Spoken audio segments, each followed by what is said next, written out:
Good afternoon, everyone. Welcome to the BibleQuest Wednesday edition. We're really glad you're able to join us this afternoon. Joining us on today's webcast is Jeff Smelser from Exton, Pennsylvania. How you doing today, Jeff? Good afternoon, Chase. Good. And we also have joining us today Drew DeGrotto from Honesdale, Pennsylvania. How you doing today, Drew? I might have brought him on a little too soon. How you doing? Doing good, doing well. Today, Joe Works is in Mozambique. It's in, I believe, South Africa. Am I right about that, Jeff? Southern end of Africa? Yeah, kind of. If I'm thinking right, southeastern Africa. Okay, yeah, southeastern. I mean, yeah, yes, the southern part of the continent. I don't know why I'm being picky, like I know anything about the geography of that continent. I get confused when I start trying to. Mozambique used to be something else, and so it's a little confusing to me. Yeah, I know that one of the primary languages there is Portuguese, which Joe is fluent in. So I know that that's one of the reasons he likes to go down there and teach the gospel. But Lord willing, he'll either be back next week or maybe the week after. Today on the webcast, we're going to be talking about temptation. We're going to be talking about the different ways the Bible uses that word. In the English, obviously, it's the word tempt, temptation. And the Bible in Greek, it's the word paradzo, which is the word for test, trial, or tempt. So there's a few different ways that word is used in the New Testament. And so depending on the context of a passage, we're able to determine exactly how that word is being used. So the plan for today is to go through some of the different ways that word is used in the New Testament and to see what the implications of that word is in the New Testament. Does that sound good, Joe or Jeff? Sounds good to me. Yeah, so let's go to work. Jeff, have you ever used the word attempt? Oh, yeah. I have attempted a lot of things and failed at them. Yeah, I have attempted to learn Greek, and it's still a work in progress. So, okay, there you go. So there you go. Yeah, we use the word attempt a lot, and that's actually a very close cousin of the word temptation. You can kind of see where we get that word. Yeah, you got the word attempt, and you got the word tempt. You got My wife would be ashamed of me. You have the word tempt right there in the word attempt. Yeah, it's right there. Very good. That maybe tells us something about the meaning of tempt. Yeah, I think so. Can it maybe mean try, as in I'm trying to do something? That, as a matter of fact, that's surprising to a lot of people. But if in my big dictionary, that's the first meaning for tempt. And the temptation then is a trial or a test. So might we have a Bible passage that uses the word tempt or try in this way? Well, let's look at Acts 9, verse 26. So let's see how the Bible uses that word. Again, we're looking at all the same Greek word as far as this word goes, but we want to look at some of the different ways maybe that can be interpreted in the way that word is used. Acts 9, and just as a quick reminder, everybody, this is the chapter where Saul of Tarsus goes from being someone who persecutes the church to being a member of that church. He ends up giving his life over to God, and he repents, and he is baptized, has his sins washed away, and he goes on to preach and teach Jesus as the Christ in the synagogues. And when he comes down to Jerusalem, we see that Saul is going to want to try and join or associate with the church there. Yep. But Jeff, if you would, read that verse 26. All right. I'm going to have to turn there. I thought I'm there. When he was now you're going to be surprised at the way the American Standard reads. Okay. When he was come to Jerusalem, he essayed to join himself to the disciples. What does your translation say? So the New American Standard says he was trying to associate. Yeah. And that's our word, peirazo, that in many places is translated tempt. Yeah. So why, Jeff, wouldn't we read it here as when he came to Jerusalem, he was tempted to associate with the disciples? Why wouldn't we say it that way? Because it's really talking about an effort. It's really talking about, it's kind of interesting. The American Standard says essayed. When do we ever use the word assay in English? Usually we use the word assayed when we're talking about gold. You're prospecting for gold, and you take the gold that you found to the assayer who can test it to see, is this pure gold? Is this really gold? Oh, I did not know that. That's really cool. Yeah. So putting something to the test, trying, making an effort, he is attempting to join himself to the disciples there. But in English today, we don't think of tempt in the modern sense that we use the word. We don't think of it as trying, even though that's often the biblical sense. And so we wouldn't say he tempted to join the church, because that wouldn't mean anything to us. Yeah, and I think that's a really helpful distinction to make. And so, although it's the same Greek, we understand that this is in the context, especially. This means he's trying to do something, or he is saying to do something. That's helpful. You can go even a little bit further in the book of Acts, to Acts the 16th chapter, and Paul, of course, is going to be into his second missionary journey here. And the Holy Spirit, in verse 6, it says that Paul and Barnabas, they passed through, well, I guess not Paul and Barnabas, but I guess this would be Paul and maybe Silas. Yeah. Yep. Yeah. They passed through the Phrygian and Galatian region, having been forbidden by the Holy Spirit to speak the word in Asia. And after they came to Mysia, they were trying to go into Bithynia, and the Spirit of Jesus did not permit them. You see where we have it in verse 7, that they were trying to go to this place. That's this verb peirazo that is often translated tempt. And again, for what it's worth, the American Standard says essayed to go into Bithynia. And I think that's a helpful distinction to make. And so these are just two of the times that word is used in that way, of an attempt, or as Jeff is saying, a saying to do something. That is not a word I regularly use in my vocabulary. Chase. Okay. So, but nonetheless, that is one way that the word is used. Any other thoughts or comments on that, Jeff? Well, I mean, this is going to confuse a lot of people right off the bat, because, we talk about temptation and tempting, and we all think we know what tempting means. We think, wow, you've got that seductress tempting that guy. And then you think, well, wait, try? But what is she doing? She is trying him. She is trying to get him to do something. She is putting him to the test to see, will he come under the power of my seductive abilities? Yeah, and I think that's a helpful thing to point out, and especially going into our next way we're going to look at this. This word, I think we often make a mistake, like maybe you're leading on to, of thinking that temptation only can pertain to evil. Right, because you could test somebody for good. Right. You have the assayer testing the gold, he is looking for good. Yeah. Or you might say, Chase, might I tempt you with a piece of cheesecake? Yeah. And is there anything sinful or wrong about me eating some cheesecake? No, I don't think so. Well, no. But you're trying to entice me to do so, maybe, is the idea there. So, and that's a kind of an interesting point here. Tempt doesn't always have the idea of entice. And that's a point that we want to get across to people today. Yeah, that's a helpful distinction to make. And just for instance, let's look over in John the 6th chapter. Okay. In John the 6th chapter, we're going to see Jesus testing his disciples. Wait a minute, Chase. God doesn't test anybody. Yeah, there's no way we've ever seen in any Bible history ever that God has ever tested anyone. No one like Job, no one like Abraham. You're going to tell me he does? I am going to tell you he does. In John the 6th chapter, this is the feeding of the 5,000 we have. Of course, Jesus gives these disciples the task of feeding the 5,000. And Philip in verse 5 says to Jesus, "Where are we to buy bread so that these may eat?" And verse 6 says, this he was saying to test him, for he himself knew what he was intending to do. It's that same word, peirazo, that is being translated tempt in many passages. Was Jesus trying to make these guys sin, Jeff? No, not at all. But he was testing him. He was checking his faith, testing him. Can you put your trust in me? Yeah, absolutely. And this passage just came to mind, so now I'm going to have to remember it off the top of my head. But is it in Matthew, the 19th chapter, whenever, let me see here. Oh, I knew I shouldn't have done this. When the lawyer questions Jesus. 22nd chapter? 22nd chapter, yes, thank you.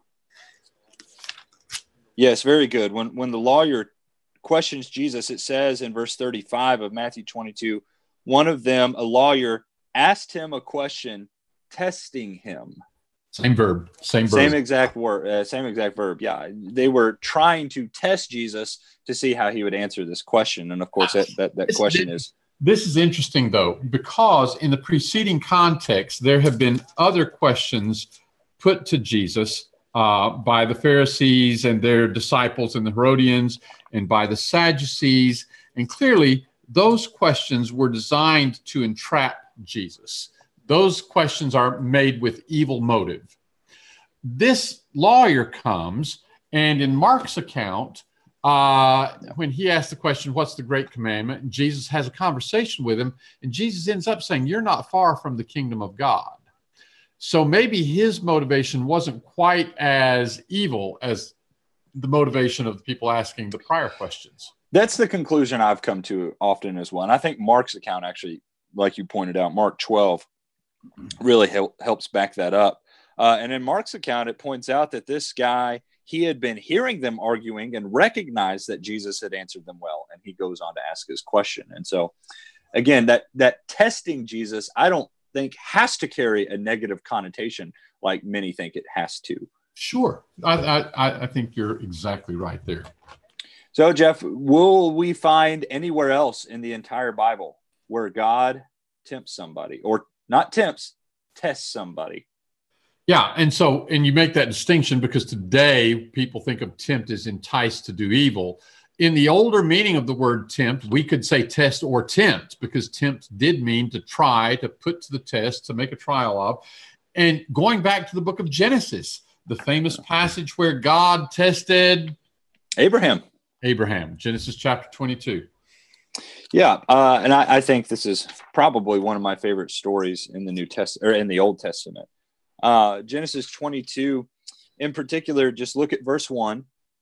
Now it came about after these things that God tested Abraham and said to him, Abraham, and he said, here I am. And God said to Abraham in verse 2, take now your son, your only son, whom you love, Isaac, and go to the land of Moriah and offer him there as a burnt offering on one of the mountains of which I will tell you. And you might have heard this story as it goes to our viewers that Abraham, he obeys God. He obeys God promptly. He rises in the early morning, saddles his donkey, splits some wood, and takes his son to sacrifice him. He takes his son. His son is carrying the wood. They arrange the altar. He binds his son on the altar, and he goes to slay his son with the knife to sacrifice him. And an angel stretches out, an angel calls out and tells him to stop. But I want to pick up there. Look at verse 12. Look at what was said to Abraham. Do not stretch out your hand against the lad and do nothing to him.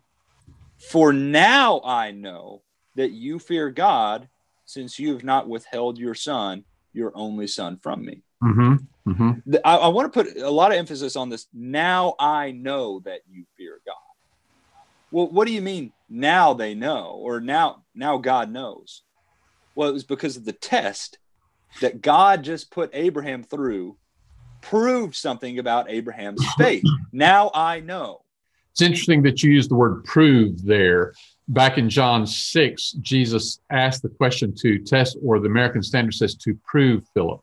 When you test something with a view to demonstrating that it is good, a teacher gives a test to the students hoping that they'll pass, but the teacher gives the test so that they can prove themselves as having learned the material. There is the hope and the expectation that the students will do well. There is all the time that the teacher has put into preparing the students to do well, to getting them ready for the test. God here, I don't believe, certainly wasn't hoping that Abraham would fail. And I would argue God wasn't, it wasn't a flip of the coin. He wasn't wondering, I don't know if Abraham will stand up to this test or not. What do you think? Yeah, no, I think that's a helpful distinction. I have never actually quite put those two words together, temptation and proving. I think that's a really helpful thing to point out. When we storm-proof a house, what are we doing? We want to make sure that it is going to stand up to the test of the storm. Yeah, exactly.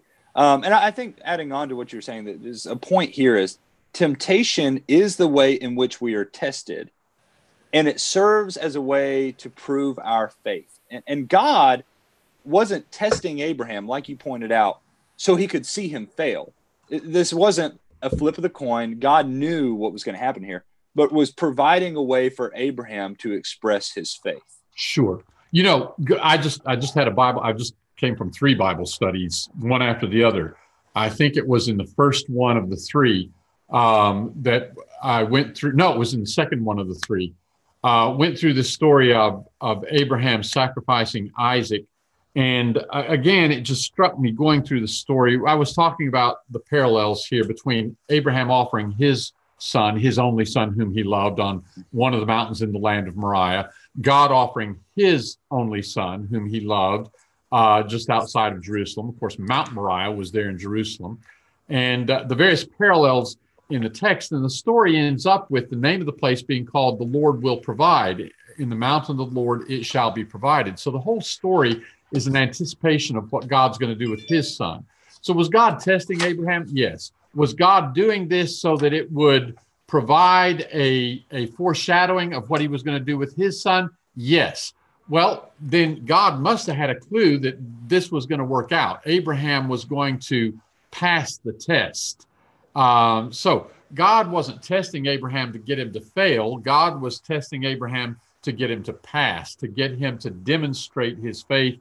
And then God could, as it says in chapter 22 and verse 18, in your seed all the nations of the earth shall be blessed because you have obeyed my voice. Mm-hmm. He wanted Abraham to do this, to pass the test, to obey his voice. He's going to use Abraham as a representation of God's sacrifice of Jesus in the future. But that means God expected him to pass this test. Yeah. Yeah. And adding to that, some might be familiar with what Paul said in 1 Corinthians 10 and verse 13. And let me point out the context of 1 Corinthians 10, because I think it is really cool that Paul is talking about the Israelites and learning from their experiences in the wilderness. And isn't it extremely fair to say that the Israelites were tested in the wilderness? Isn't that exactly what they were in the wilderness for? They were being tested as they went into the promised land. Right. The manna served as a test to them as well. But anyways, picking up in verse 13, no temptation has overtaken you, but such as is common to man. And God is faithful, who will not allow you to be tempted beyond what you are able, but with the temptation will provide the way of escape also, so that you will be able to endure it. Mm-hmm. What you're saying, Jeff, I think is exactly right. God is not rooting for us to fail. He is not setting us up for failure. He is rooting for us to succeed, and he has given us a way to succeed. And this is where just I see so much grace and mercy in God, where he has given us a way to succeed. I love that you connect verse 13 of 1 Corinthians 10 with the preceding context. Verse 13, there's no temptation, there's no test taken you, but such as you can bear. God will provide the way of escape.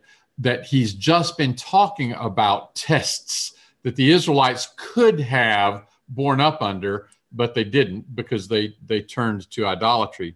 Before we leave this passage, Chase, can we back in verse 9? Yes, I was going to ask you about that. Is the word try the same word? Yeah, so in verse 9, you have the first time that it taught, where I'll read from the American Standard. It says, neither let us make trial of the Lord, as some of them made trial. So the first time, it's actually the same word perazzo with the preposition ek attached to the beginning of it, which maybe intensifies it a little bit. But the second time, it's simply the word perazzo, and it says they made trial of the Lord. They tested the Lord. And this is interesting because here it's obviously a bad thing that they tested the Lord. All right. So what does that mean? Why was it a bad thing for them to tested the Lord? Remember how the Israelites conducted themselves in the wilderness. They were constantly complaining, not putting their trust in God, wishing they could go back to Egypt. Chase, you have a child. I don't have a child. Why was I thinking you had a child? I don't know. I don't have a child. I have a wife. I don't have a child. I'm not referring to your wife. Why was I thinking you have a child? I don't know. I have to tell you, I'm the world's worst at keeping up with people's children. My own sister-in-law either was pregnant or had a baby at one point, and I couldn't remember which it was. Oh, man. Yeah, those are two very different things. Yeah, okay. I keep track of my own, but others I have trouble keeping up with. All right. Backing up. Children sometimes will test their parents, and they will test them in the sense of trying to see how much they can get away with. So one of my daughters understood don't touch. She may have only been 2 years old, but she understood. She may have been less than two, but she understood don't touch. And Libby had this little cabinet sitting there with china cups and things on the very bottom shelf, right down close to the floor, where a child could come through and knock them and break them. And some would say, well, just put those up high where the child can't get to them. No, Libby's mind was, you know what, let's teach her what is right, what is wrong, what she has permission to do and what she doesn't have permission to do. So she'll learn don't touch. And if she touches, she's going to get a little pop on the hand, Yeah. All right. So our daughter understood don't touch. So with mom looking, she picked up a pencil and took the pencil and Oh. So what was she doing? She was testing. She was making trial. She was seeing how far can I go? What can I get away with? And that's not the attitude a child should have toward his or her parents. And it's not the attitude we should have toward God. Yeah. Yeah. And I think that's a very helpful thing to point out, because we want to toe the line. We want to get as close as we can, when in actuality, we should be running as far away from the line as we can. And the Israelites were testing how far can we push God? How far can we complain? Yeah. And he showed them how far he'll go. That's right. They didn't enter the promised land. That's right. And that's the point Paul's making. It's the point the Hebrew writer will make. Exactly. That don't do it. Don't test God. You don't want to figure out what's going to happen. And it makes sense. And we might get here later, if time permitting. But whenever Satan is tempting Jesus to throw himself down, and he quotes from Psalm 90, I believe Satan does. He will command his angels concerning you. On their hands they will bear you up so that you will not strike your foot against a stone. And what does Jesus say in response to that? On the other hand, it is written, you shall not put the Lord your God to the test. Matthew 4 and verse 7. Right. And so that's talking about that same kind of mentality as in 1 Corinthians chapter 10 and verse 9. Yes, I think so too.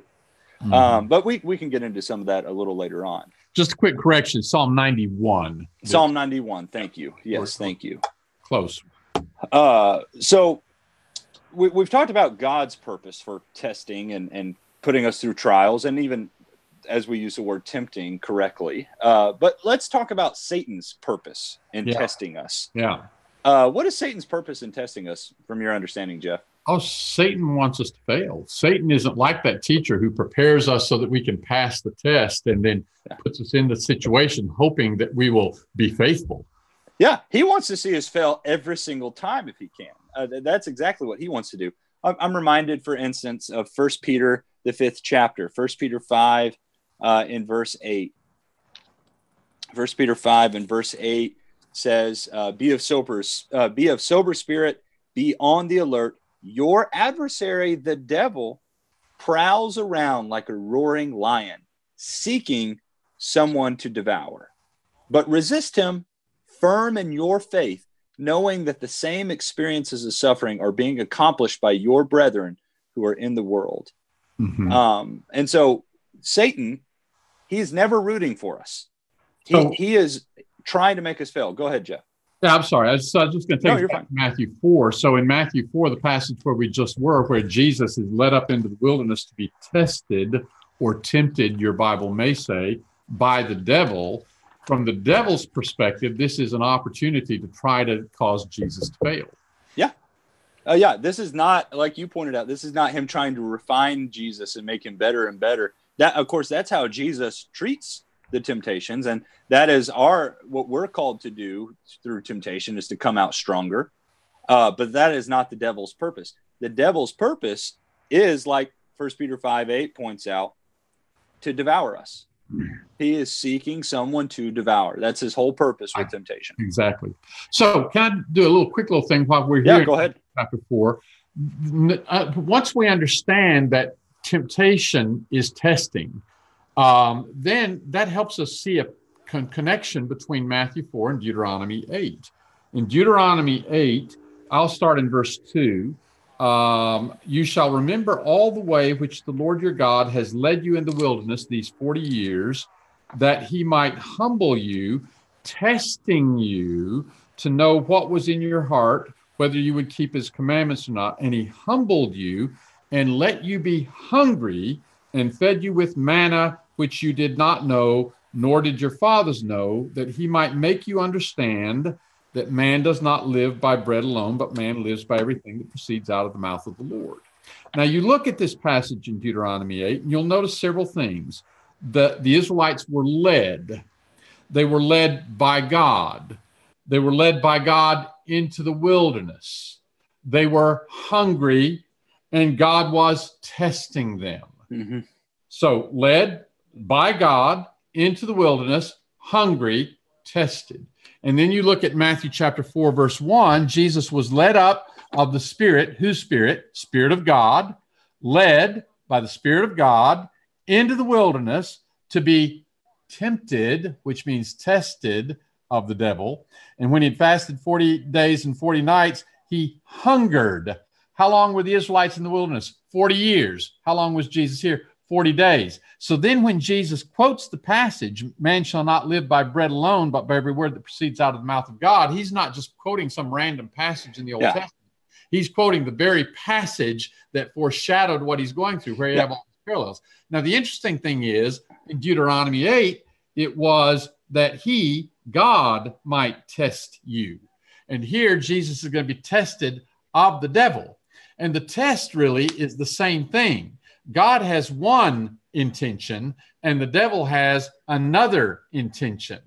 And of course, God's intention is Jesus is going to demonstrate himself as one who is tempted in all points as are we, and he's going to pass the test. The devil's intention is that he's going to fail the test. The temptation is the test, whatever it is. And somebody's motivation in testing can be either evil or good. Yeah, and that's such a helpful thing to point out, that the same exact trials that the Israelites went through is exactly what Jesus went through, but he came out on the other end. He succeeded through all of those. Right. And you'll see the same thing with the other two temptations that the devil faced Jesus with. They're a shadow, a shadow of what was talked about that the Israelites went through. A reflection. Thank you. The other was a shadow. Shadow and reflection. There you go. The shadow and reality. That's the word we're looking for. That's better. Yeah. This is why we need Joe. Joe we will do. Be able to straighten us out. Need Joe. Come on, Joe. All right. Well, let's do some work in the book of James for a little bit as well. Yeah, this is where it gets interesting. Yeah, let's turn over to James, the first chapter, and let's just read some of the verses here that James has to say about temptation. James 1, and we'll start in verse 1. James, a bondservant of God and of the Lord Jesus Christ, to the 12 tribes who are dispersed abroad, greetings. Consider it all joy, my brethren, when you encounter various trials, knowing that the testing of your faith produces endurance, and let endurance have its perfect result, so that you may be perfect and complete, lacking in nothing. Okay, can we pause there just a second? Yeah. So back where it talks about the testing or the temptation, I don't remember how yours said it, where it says manifold, or whenever you fall into many temptations. How did yours say it? The New American Standard says, consider it all joy, my brethren, when you encounter various trials. Okay, trials. So the word there translated trials is our noun. The verb is peirazo. The noun is peirasmos. So it's trials or temptations. You could translate it either way.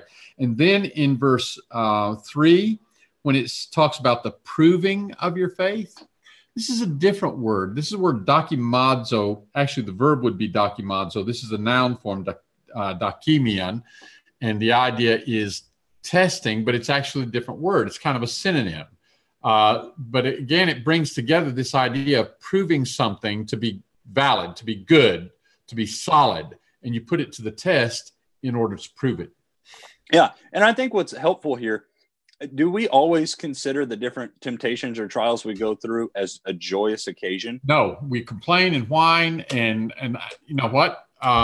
It's human nature, you know. Mm-hmm. But if we look at each test as an opportunity to do the right thing, even when it's difficult, then I can see this is an opportunity for me to demonstrate I am choosing God. Yeah, and we have already chosen God. We were slaves to sin, and I'm drawing on the Israelites here. They were slaves in Egypt. Mm-hmm. They crossed through the Red Sea. 1 Corinthians 10 makes a point that they were baptized through there. We're baptized. We come out of bondage and slavery, and then there's going to be a test. And are we going to sit there and complain about the test, or are we going to consider it joyful that we have a way to grow and become better for our God who brought us out of slavery? When the Israelites complained about the test, they were putting God to the test in a bad way. They were making trial of the Lord. Yeah. And so when we're complaining about the testing and the trials, are we testing the Lord or trying the Lord in that way? Right, go on. And now, I was just going to, and I don't want to, I think there is some overcorrection that can be done here. I don't think we should just be all giddy for the next time I'm going to be tempted. I can't wait. I don't think that's. Oh boy, I can't wait till I break my leg next time. Yeah. I don't think that's quite the balance we're trying to strike here. No. But as you said, we're not going to complain. We're going to understand that this is a way that God, just like when Satan came into heaven for Job and said, let me at him. And God said, yeah, go ahead. God might have, or will have, that same confidence in us. And I think that's a comforting thing to know. And so jumping down as well, look down to verse 12.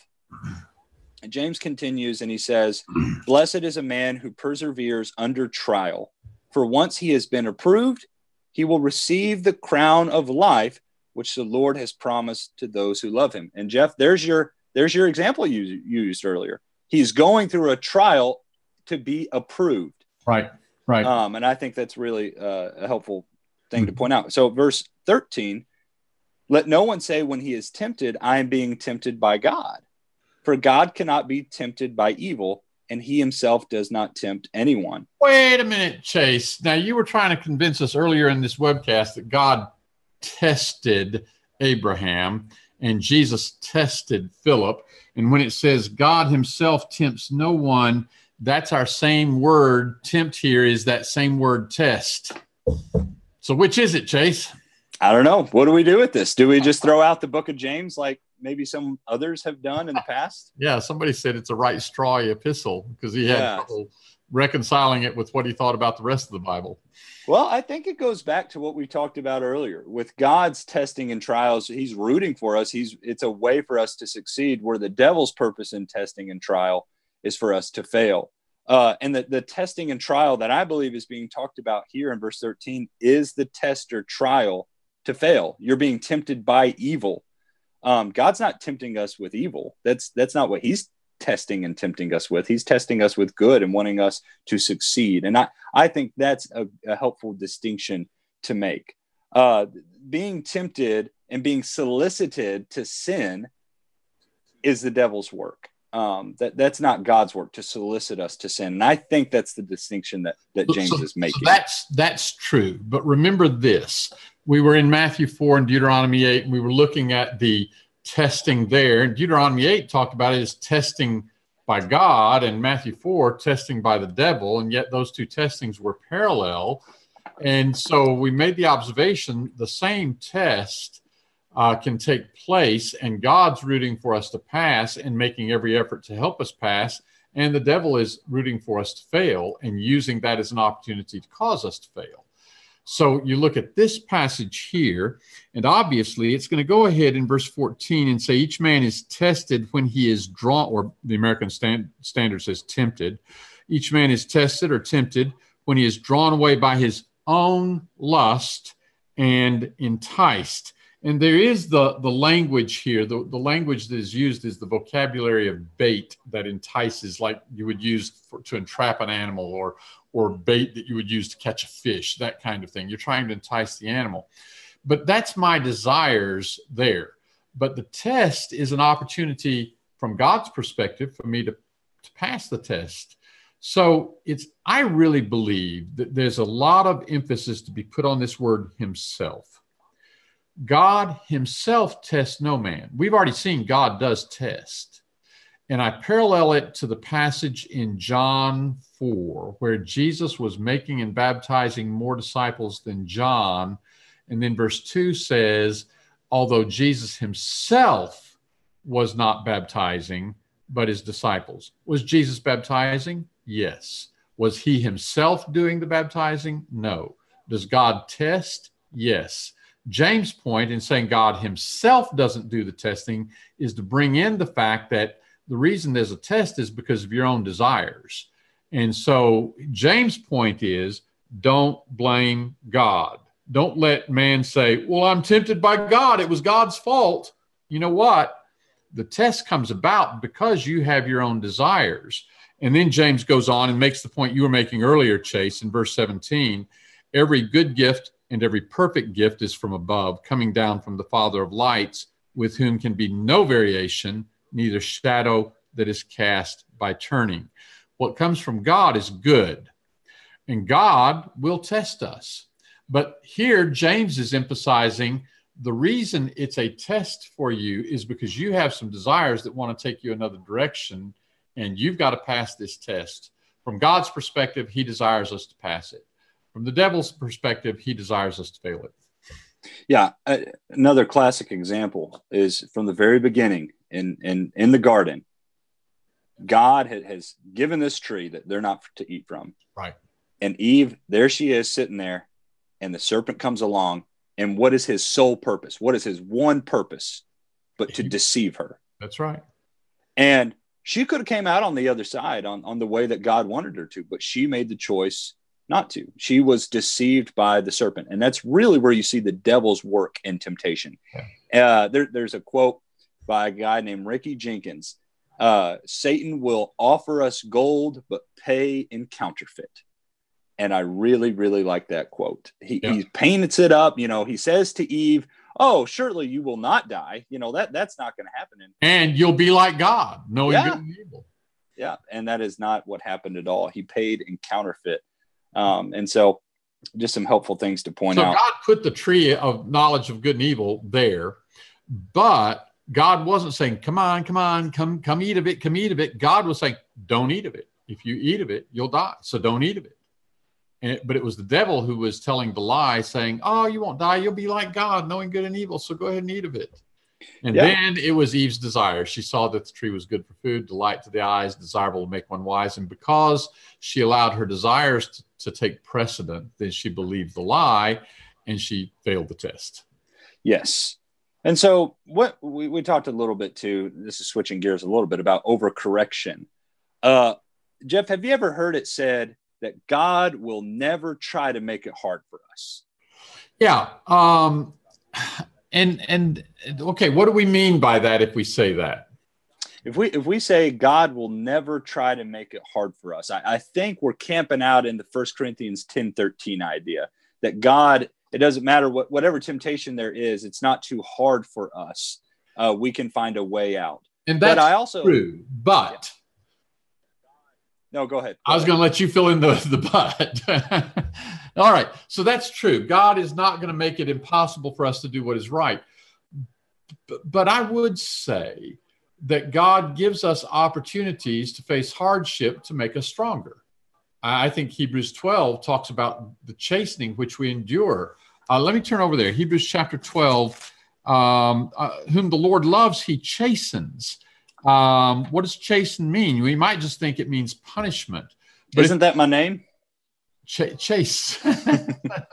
But you think of Romans, what do you think of James 1, verse 5? The many temptations come upon us to prove us. And then Romans chapter 5, we rejoice not only in hope, but we rejoice in tribulation, because tribulation works steadfastness. If we don't ever face hardship, if we don't ever face difficulties, we don't ever get stronger. I believe God gives us opportunities to be made stronger. Yeah. Faith never tested is faith that will never grow. Right. And so God is going to give us opportunities to grow. And if I have succeeded in the past, he might give me something in the future that was more difficult than it was in the past. And I think the point of Abraham is a really good example of that. Did God start Abraham off with the Genesis 22 test, go and sacrifice your son? No. No. What he started Abraham off with, go and leave your land and your country, which I'm not saying is an easy thing. But it's a lot easier than kill your son. Yeah, exactly. That's exactly right. And so Abraham, what I believe he was doing in Genesis 22, he knew that God delivered on his promises. He knew that God had brought him through all the other trials. And so Abraham said, you know what? I'm going to go through with this because I know God's brought me out of all these other instances, and he's going to bring me through on this one too. That's right. That's right. I had, I do have children, Chase. I don't know if you know that, but I have children. Yeah, you have 4 kids, right? Yeah, they're all grown up now. But when they were little, I would play games with them, and I would make it very easy for them to succeed. But I wouldn't tell them I was letting them win.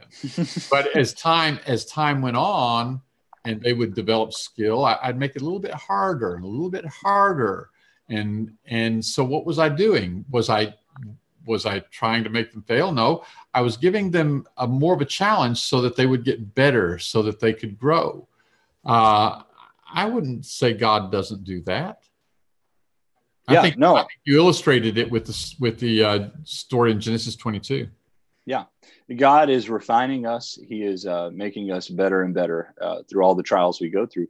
But we still have to make the right decisions. We still have that free will. 1 Peter chapter 4, verse 12, beloved, think it not strange concerning the fiery trial test among you, which comes upon you to prove you as though a strange thing happened to you. Yeah. I'm going to helpful real quickly and just check here. So when it says, think it not strange, the test that's come upon you, the test is perisman. So we've been talking about test or try or tempt is the verb perazzo. The noun perisman here is the noun trial test, and it's come upon you to prove you. And for some reason, my eye is not falling to where it needs to go here. Beloved, think it not strange, which comes upon you. Well, this is a different word altogether. So, but the first part, the perisman, the test is the same word we've been talking about. So, just as a summing up with the last couple minutes we have, one of the points that Jeff and I are really trying to stress is, number one, temptation is not sin. That is not the point at which you choose to sin. I think James backs that up when he says, each one is tempted when he is carried away and enticed by his own lust. Then when lust has conceived, it gives birth to sin. And when sin is accomplished, it brings forth death.